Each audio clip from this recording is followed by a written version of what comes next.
kan nuyi argamnu Koonyaa Jarsa Lafoo galma amantii waaqeffannaa Tulluu Kormaatti.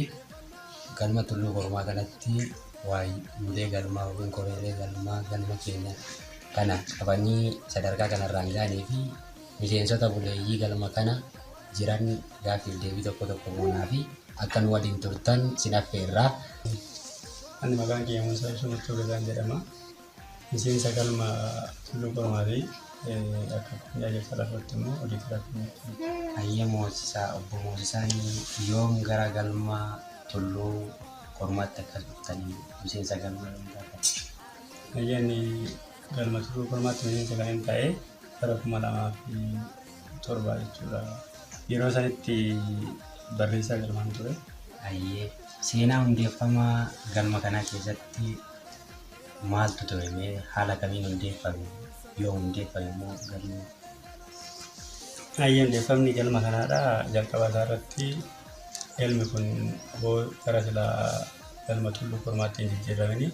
Jalqaba isaa galma Jahan Bachoo jedhamaa ture. Galmi Jahan Bachoo kun immoo bara 2006 sadaasa keessa hundeeffame jechuudha.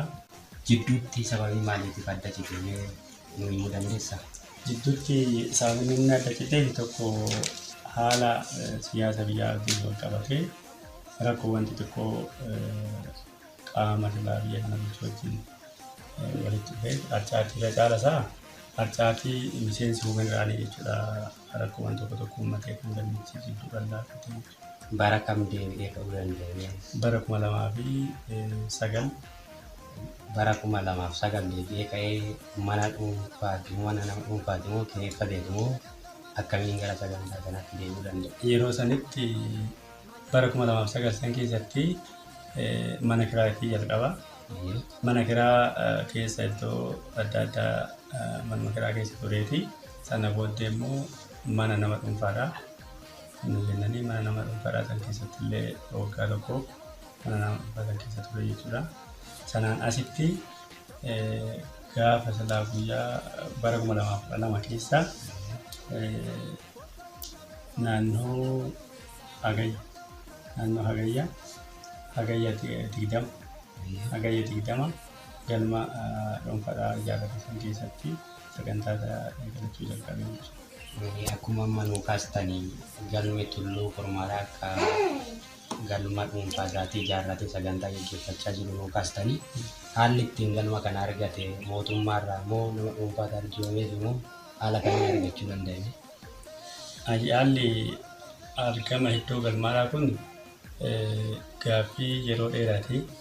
Gaaffii silaa miseensi galma kanaadhaa yeroo dheeraa deddeebi'ee qaama silaa waan kana qaama lafa kana yookiin manaajimentii bulchiinsa magaalaa fi aanallee deddeebi'ee gaaffii yeroo dheeraatiin bara 2011 keessa akka silaa galmi amantii waaqeffannaadhaa galma dhuunfaa kana fudhatu jedhamee murtaa'ee mana maraatiin murteessanii kaaree 4,000 kennanii jechuudha.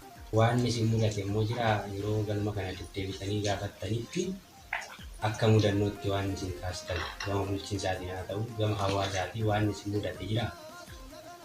Waliigala isaa kaa waan inni mudate akka addaatti illee hoo jiraachuu baate inni caalli isaa deddeebiidha. Tulluu Kormaa jechuun maal jechuudha? Maaliin moggate? Maal irraa ka'e? Tulluu Kormaa jechuun tulluun naannoo kanatti jirutu jira. Aanaa kana keessaa maqaa Oromooti jechuudha. Gaama bakki kuni wanti kunillee Oromoo ta'uu isaa beekneeti qoranneetillee seenaa tulluu kanaatillee haga ta'e bakki kun bakka seenaa qabeessa Tulluu Kormaa kuni jedhamees qorannoo fi irratti waliigaltee jedhanii maqaa kana jijjiirre jechuudha. Sagantaa warra abbaa Oromooti. Sagantaan akka silaa Oromootti nama jiraachiftu sana keessatti barnoota isaa keessa illee hawaasummaan akka silaa hawaasa wajjin jiraatu ni beeka.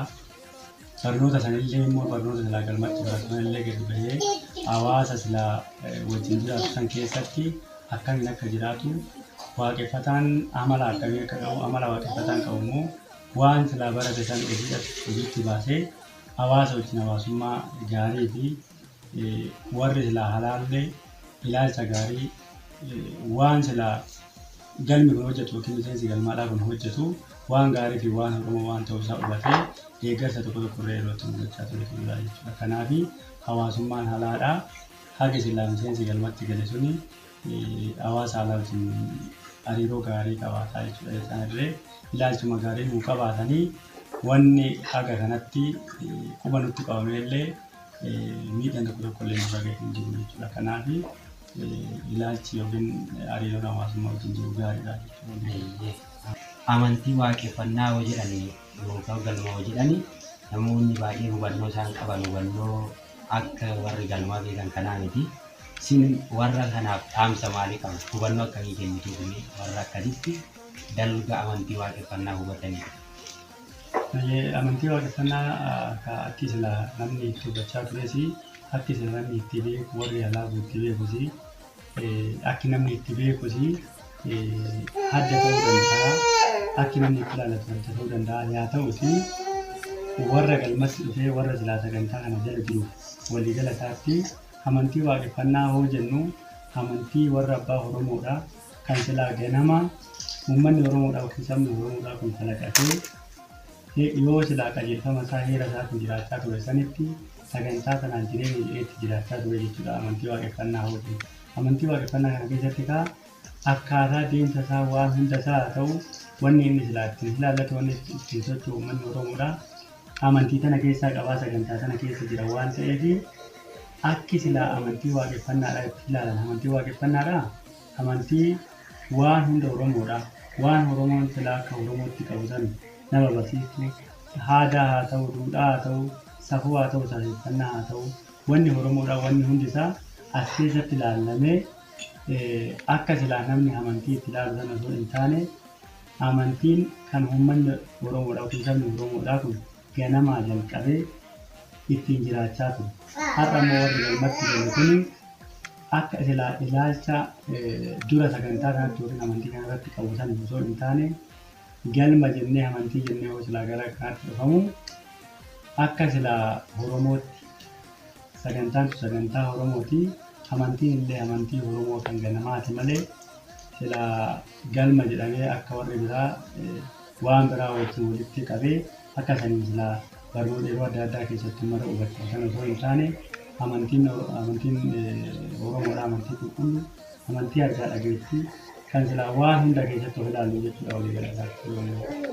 Bu'uurri amantichaa maalimee eessaa barattani? Jalqaba isaa irratti waan amantii waaqeffannaadhaa kana yookiin waan barnoota amantii waaqeffannaadhaa kana bakki itti baranne galmaa jechuudha. Barnoonni amantii waaqeffannaadhaa bakki itti argamu galma. Barnoota kana immoo erga silaa dhaabbanni hordoftoota amantii waaqeffannaadhaa gadi dhaabbatee galmoonni akka bakka adda addaatti caasaa adda addaatiin silaa babal'atee aanaa fi silaa godina adda addaa gandaatti gadi bu'ee faca'e yookiin babal'inni isaa bal'atee booda akkasumatti amantii waaqeffannaadhaa yookiin barnoonni amantii waaqeffannaadhaa kan gadi qabamee kennamuu jalqabee kanaaf nullee bakki barnoota kana itti arganne jalqabni isaa galma keessaa jechuudha. Ayyee dhaamsi ani qabu dhaloonni sagantaa kana qabee deemu warri hamma galmatti galmaatti galmaadhaa koreen galmaadhaa ta'uu miseensi sagantaan tuni sagantaa jireenyaati sagantaa uummata Oromooti sagantaa kana malee adda baanee jiraachuu hin danda'amu sagantaa kana sagantaa jireenyaa ta'uu ishee beeknee akka jireenyatti ilaallee waan silaa sagantaa kana keessatti ittiin barnoota sagantaa kana keessatti qabnu fi barnoonni nuti silaa amantii akka silaa amantii uummata Oromoo jennee barannu kun barnoota jireenyaa barnoota gochaa fi jecha wal bira qabee deemu waan ta'eef warri kun waan kun sagantaa jireenyaa ta'uu beeknee warri galmatti gale kun jabeessee jajjabaatee silaa osoo laafina hin qabaatin osoo gufuu fi silaa gufannaa tokkollee duuba dabee hin laalin sagantaa kana bakka silaa uummanni Oromoodhaa gahuuf deemsan kaayyoo dhaabbanni hordoftoota amantii waaqeffannaadhaa lafa kaa'atee yookiin uummanni Oromoodhaa kun bakka silaa irraa fuudheetti deemuuf deemu sanii qixa sirriidhaan achi gahuudhaaf asitti warri galma kun jajjabaatee waan hojjechuu qabu akka sagantaan kun irraa barbaadu waan sagantaan kun irraa barbaadu koreen galmaadhaa haa ta'u miseensi galmaadhaa qixa sirriidhaan waan kana oofanii yookiin baatanii deemuu danda'uu qaba. Kaa'utuu dararrii waan tokko illee haa ta'u waan san danda'ee bakka sila sagantaan tun ga'uuf deemtu kana laalee bakka saniin ga'uun dirqama miseensa yookiin koree galma kanaati. Kanaafi waan kun egaa waan sila jaalalaa yookiin immoo Oromoo taane Oromoo jaalannee osoo hin taane dirqama Oromummaadhaa waan sila heerri uumaan Oromoo taane uumamnee fi akka Oromootti illee waan Oromoo hojjennee jiraachuun dirqamaa jechuudha waan jaalaltee yookiin immoo waan silaa fedhii irree miti jechuudha. Kanaafi jajjabaachuun barbaachisaadha.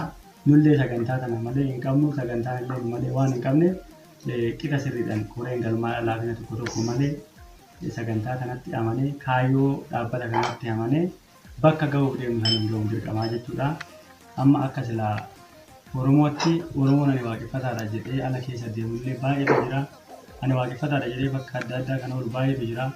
Yaa ta'uti waaqeffataa jechuun waan silaa waa tokko laganneef waan sooma laganneef yookiin waan sooma nyaachuu dhiisnee soomuu dhiisneetuma akkanumatti nyaata nyaannu waanuma Oromoo taaneef akkanumatti ani Oromoodha waaqeffataadha jechuu osoo hin taane waaqeffataan waaqeffataa galma gale ta'uusaa beekee waaqeffataa jechuun warra sagantaa uummata Oromoodhaa yookiin sagantaa Oromoodhaa kanaan deemu ta'uu beekee warri halaatu illee qixa sirriidhaan akka silaa waan barnoota haa ta'u naamusa Oromoodhaa haa ta'u waan warri galma gale kanarraa barnoota fudhatee warra kanallee ilaalee miseensi ala keessa jiru ani Oromoodhaan waaqeffataadha ofiin jedhu kunillee qixa sirriidhaan gara galmaatti dhufee waan boru jireenya hin taane jechuudha. Beekama ala keessa deemuun yookiin ani waaqeffataadha jechuu qofti jireenya siif hin ta'u jireenyi galma jira jireenyi sagantaa kanarra jira waan ta'eef kana hubatee namni kamiyyuu gara galmaatti dhufuun dirqama waan jedhu dhaamsa qaba. Margaa Asaffaa Daadhiin jedhama. Miseensa galma Tulluu Kormaati. Galma keessatti immoo hojii gaggeessaa galmaati jechaadha. Karaa galmaatti dhufe waggaa lama yaa ta'u karaa gaggeessummaatti immoo kan dhufe ilaa hojii amantii waaqeffannaa kana keessatti aga waggaa lama kana galma galee waan hojii amantii waaqeffannaa dhaloonni galmaa na barsiise qixa sirriidhaan baradheeni kanan baradhe san illee immoo hojiitti hiikeen akkaataan fudhannaa barnoota kootii fi akkaataan hubannaa barnoota kootiirra hojjechuudhaani dhaloonni galmaa kun akka gaggeessaa nu ta'u mariidhaa isaanii karaa gaggeessatti na fidanii akkasitti gaggeessaa galma Tulluu Kormaati. Fayyaa ta'aati. Osoo gara galmaan dhufeen duratti amantiin keessan maal ture? Maal hordofaa turtan? Osoo karaa galmaan dhufeen dura sagantaa garaagaraa keessan ture. Yaa ta'u yeroo jalqabaatii fi yeroo sagantaa warra qaalluu keessa irreen ture. Sagantaa san keessatti immoo yaa ta'u barnoota waasanii baradheeni sagantaa waasanillee akkuma gaggeessanitti walumaan tureeni. Yaa ta'u san keessatti iddoon itti Oromummaa kee yookiin Oromoo taatee gaafa sagantaa kan keessatti waa'ee Oromoo waa takka dhabdu waan Oromoo ijaaru waan Oromoo diigu malee waan Oromoo ijaaru gaafa dhabdu yookaan gaafa dhabuuni sila amma haniin kun Oromoodha. Oromoo ta'ee immoo sagantaa waan Oromoo hin ijaarre sagantaa sila uummata keenya badii fi gadadootti galchaa jiru kana keessa akkamiin Oromoo ijaaruu danda'a jedhee gaafa keessa ilaalu. Sagantaa san keessatti ijaaruu hin dandeenye yaa ta'u ammallee sila jijjiiramaa fi kanarra fooyya'aa kan ta'e Oromoo ijaaru sila yookiin kan dhugaa na barsiistee dhugaa na jiraachisu sagantaan dhugaa kamiin kan jedhu filannoo nama itti fufee yaa ta'u kan keessatti karaa kiristaanaa yookiin beeta kiristaanaatti illee hin deeme yaa ta'u achillee dhannaanii sagantaan gaggeeffamu sila sagantaa Oromoo kana ijaaruu miti. Sagantaa san keessatti illee wanni oofaa hin jiru jechuudha.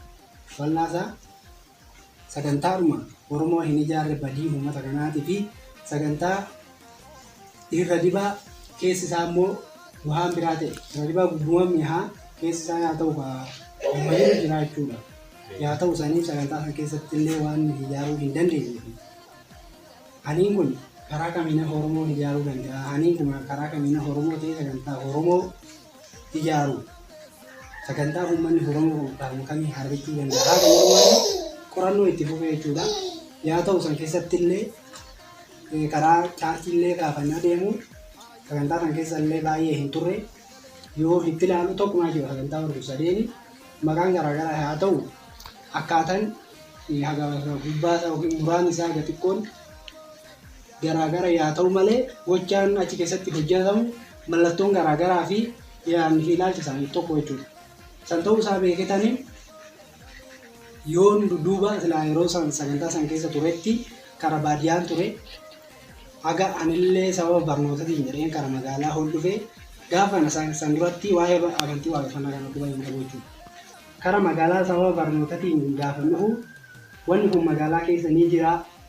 Galmi yeroo sanitti galmi jahaan bachoo jedhamu magaalaa Hejeree keessa ni jira kan jedhuun namarraa dhageessee jechuudha. Guyyaadhuma sanii amantii waaqeffannaan galma ni qaba moo amantii waaqeffannaan dhaloota ni barsiifataa? Galma ni qaba jedhanii hayyee iddoo kanatti agarsiistuu jireenya jechuudha. Hiriyoota koo waa'ee na dursanii gara galmaa dhufantu jira. Dhalootuma saffaana guyyaa jimaataa wadaaja jira jechuudha. Galma wadaaja jira. Dhaloota sana wajjin na fuudhanii deemanii tani wadaaja san ture sanirraa kaaseen sagantaan tun sagantaan akkana ni barbaada. Kookaa fedha koo feeti koo Oromoo ijaaru Oromoo silaa banaanaa fi qamanitti baasuudha. Oromoo silaa hergamaa namaa ta'ee mataa gaggabatee akka garbichaa fi garbittii ta'ee Oromoo tajaajilusanii akka nama tokkotti ofiin hojjetee ofiin akka of jiraachisu Oromoo akkasii ijaaruun barbaada. Gaafan karaa galmaa kanarra dhufu wanni galma keessatti hojjetamummaa jennaani wanna dhugaatii wanna silaa dhala namaa gargaariif fille wanna silaa gatii dhala namaa beekee gatii waaqa isaa beekee akka waliigalaatti iddoon ani hawwe sanuma iddoo ani garaa kootti hawwe fiidii koo san naa guute jechuudha. Sanirraa kan kaasanii gara amantii kanaa dhufee amma amantii kana hojjechaa jira. Karaa fuulduraatti illee amantuma kana ni ijaaraa jechuudha. Amma isin bu'aa bayii haga kanaa keessa baataniitu gara galmaa dhuftanii amma immoo geggeessaa galmaa taataniitu galma geggeessaa jirtu. Akkamitti ilaaltu geggeessummaan galmaa maayidha? Waayyuu galmaati jechuun maal jechuudha? Dhaloota geggeessuu jechuun waan salphaa miti, waan jabaadha jechuudha. Dhaloota deemuu jechuun waan jabaadha. Dhaloota kana qajeelchuudha. Dhaloota kana karaa sirrii ta'etti dhaloota kana hubachiisanii sagantaa waan tanaa hubachiisanii dhaloota mataa dhalootaa kana ijaaranii gara fuulduraatti hoofdha jechuudha. Mataa dhalootaa ijaaruu jechuun immoo gabaabumatti dhaloonni galma yeroo Oromoon carraa hiree kanaa argatee ammatti galma gale kun hoo mataa isaa ijaarame yoo ijaarama gaarii yookaan ijaarama sirrii san ijaarame borullee Oromoo haalatti hafee silaa sagantaa halagaa jala yookaan Oromoo haalatti hafee sagantaa isaa wallaalee silaa sagantaa isaa wallaalee wallaalee sagantaa halagaa jala jiru kana achi jalaas baasuudhaaf illee ijaarama mataa nama gaafata jechuudha. Hubannoo nama gaafata. Sanii fi gaggeessummaa kana keessatti dhaloonni galmaa kun illee akka qixa sirriidhaan wal ijaaramee erga ijaarameen booda Oromoo haala keessatti dararamaa jiru sanillee sagantaa warra isaatti deebisee sagantaa abbaa isaatti deebisee qixa sirriidha sagantaa warra isaatti deebi'ee akka of ta'ee jiraatuuf sanarratti hojjannaa jechuudha. Gaggeessummaan immoo dhaloota kana ol jala yaasee waan dhaloota hin taane dhaloota hojiin wal bira gadi taa'ee wanni inni dhuunfaa isaatti murteessee wannan ani jedhu tana malee hin taatu. Ani gaggeessadha natu sinii deemaa natu si beeka anumatu sinii beeka jedhee wanni inni deemu hin jiru jechuudha. Wanni inni hojjetu wanna Oromooti. Dhaloota Oromoo wajjin waan hojjetu akka dhaloota akka barnoota barsiisanitti dhaloota kanarraa adda odoo hin baasin akka dhaloota wajjin hojjetaa jechuudha. Dhaloota galmaa sanii qixuma yaa ta'u garuu akkaataa caaseffama dhaabbata kanaa talaaqee wantoota silaa sadarkaa galmaatti gahuu qaban yeroo yeroodhaan galmaangee galmi akka hojii isaa jajjabaatee itti fufuu fi warra qajeelchuudha jechuudha. Ayya fayyaa taate bu'aa bayiin amantii waaqeffannaa ijaaramuu keessatti galmi kun qoonni galma kanaa maal fakkaata? Akkasumallee seenaan isaadhaa duudhee deebinee ilaallu akkamiin hundeeffamee sadarkaa kanarra gahuu danda'e sannuutu kaane. Tayyee silaa galmi tulluu kormaa yeroo jalqabaatii fi akkuma dhaabbanni silaa heeyyama fudhatee dhaabbatee galmi kunirree sadarkaa nama muraasatiin anillee kara galmaa kanan dhufe hoggaa lama yaa ta'u garuu san duratti warri sababa dararrii tokko tokkoon jedhanii silaa uummata fuulduratti yoo waan kana gadi baaste waan dhiibbaa qabuuf waan hidhamuu qabuuf waan ajjeefamuu qabuuf silaa dhaloonni sadarkaa bosona keessatti irree waan kana gaggeessaa turanii jechuudha. Sagantaa sana duratti yaa ta'u garuu erga heeyyamni nuu kennamee akka amantii tokkootti heeyyamni nuu kennamee dhaloonni kun galma kana kiraa fudhatee kiraa san maallaqa hodoo olwanni jedhini qixa sirriidhaan jireenya toote tur sagantaa kooti jedheeti maallaqa akkasitti walitti fidee kiraa kaffaleeti Oromoo ijaaraa ture jechuudha. Akkasiin galma kana fuulduratti yookaa ture. San duratti garuu yaa ta'u bu'uurumarraa dhaloonni kun carraa akkanaa dhabeeti bosona keessatti dararamaa qorraa fi aduudhaan rukutamaati sagantaa kanatti hojjechaa ture. Hiree kana carraa kana erga argate immoo sagantaa silaa mana yeroo duraan mana kiraa keessatti illee dararamaa ture har'a jajjabinaa fi ciminaan hojjetee silaa galma isaa ijaarratee dhaloota amantii kana barnoota amantii kana dhaloota isaa barsiifachaa jira jechuudha. Oromoon akkuma galma guutee jiru kana Oromoo ta'ee sagantaa halagaa keessarree haala guutetu jira jechuudha Oromoon. Yaa ta'u Oromoon kun immoo takkaa'uu akkuma yeroo jalqaba irratti aniin kun sagantaa halagaa keessatti waan nan dhabee sagantaan Oromoo ijaaruun dhabee waan Oromoo itti tokkummaa Oromoo tana nan jaaladha. Yeroo sagantaa Oromoo tana dhabee anan jedhe sani silaa namni haala keessatti irree dhaloonni keenya Oromoon haala sagantaa biraa keessa jiru kanallee yoo waa'ee Oromoo kan itti dhoofte waa'ee tokkummaa Oromoo kan itti dhoofte kan jaalatu nima jira jechuudha. Kan kara galmaa dhufuudhaan immoo guyyaa eeggatu. Jaalattoota fi deeggartoota kanan jedhullee Oromoodhuma warra silaa har'atti sagantaa halagaa jala jiranii warra boruun immoo hiree isaanii galma kana taate warruma san irraa deeggarsa argannaa. Dhaloonni galmaa kun mataa uummata gurraacha Afrikaa jechuudha. Mataa Oromooti. Ani mataa Oromooti. Oromoo fan jira. Oromoon kun natu jiraa fi natu isaaf jira haa jedhee murtee akkasii ofii kennuu qabaa jechuudha. Akka mataa Oromoo ta'e Oromoon akka hireen Oromoo isaa harka jirtu beekuu qabaa jechuudha. Yaa ta'u inni illee galma kanallee immoo dhaloonni galma gale kun immoo Oromoo sagantaa halagaa jalaa baasuu waan barbaadu.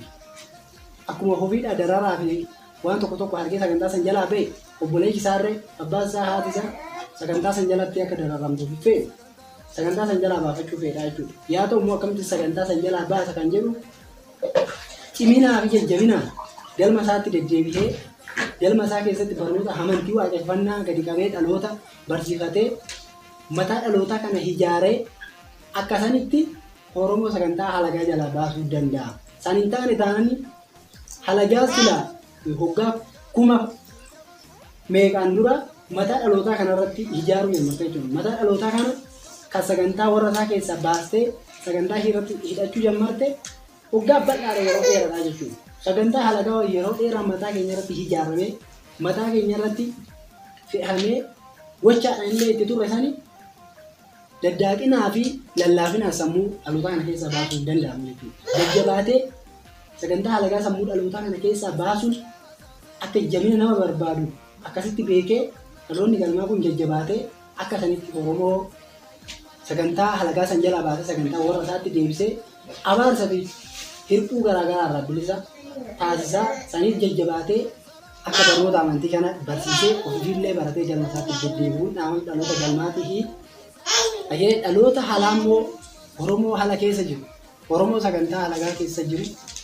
saniif wanti dhaamu silaa jalqabuma irratti gaafa sagantaa halagaa keessa taa'u sagantaan tuni na ijaartii sagantaan kun na ijaaraa keessatti of argaa sagantaa kana keessatti maaltu Oromoo ibsa maaltu Oromoo ijaara maaltu Oromoo hir'uu fi dhibbuu keessaa isa baasa maaltu Oromoo abaarsa irraa isa lagaata dhugaan isa jiraachisee sagantaa hojjetu san keessatti keessaa akka of ilaalu dhaamafi jechuudha. Saniif sagantaan Oromoo ijaartu karaan Oromoon itti ijaaramee gadaa isaatti deebi'u qaroominaa fi badhaadhina isaatti deebi'u karaa of ta'uu jedhaanii karman dhaabafe jechuudha. Gaaromsaa Ekkoo Biroo Gammachuun jedhama. miseensa galma Tulluu Kormaati. Galma keessatti immoo ittaanaa barreessaa galmaati jechuudha. Egaan gara galmaatti dhufe bara 2011 amma waggaa 2 lakkoofseen jira.